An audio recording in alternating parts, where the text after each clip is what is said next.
Kaya lumala, Dr. Lisa ay siniwalat ang totoong dahilan. Kasalukuyang nagpapagamot nga ngayon sa Singapore si Dr. Willie Ong para sa patuloy na kanyang pakipaglaban sa sakit na cancer. Halos dumaing nga sa sobrang sakit si Dr. Ong dahil na rin sa sobrang sakit na hindi na niya kayang tiisin na madalas niyang nararamdaman. Maging ang kanyang mga pagkain ay tinitiis na lamang niya dahil nga ayon kay Doc Willie, lahat ng kanyang kinakain ay parang lasang metal. Ito ay side effects ng mga gamot na kanyang iniinom sa araw-araw na halos ay hindi na din niya kayang bilangin pa kung ilang gamot ang kanyang iniinom. May mga araw di umano na maayos ang kanyang pakiramdam, subalit mas madalas ay nahihirapan na siya sa kanyang kalagayan.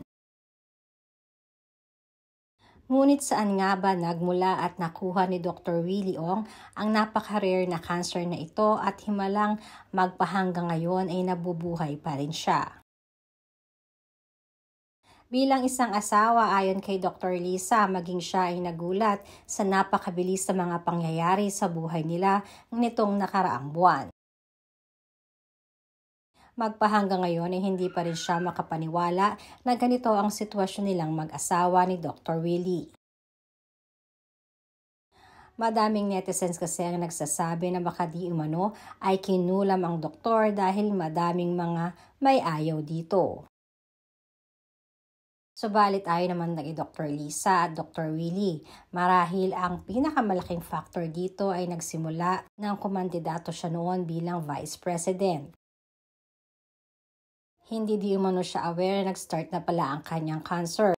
Una ay ang madalas na pagka-fatigue at pagkawalang gana na akala lamang niya ay sanhi lang ito ng kanyang pagtanda. Sinabi rin ni Dr. Lisa na simulat sa pulnga ay mariin niyang tinutulan si Doc Willie na sumabak sa politika.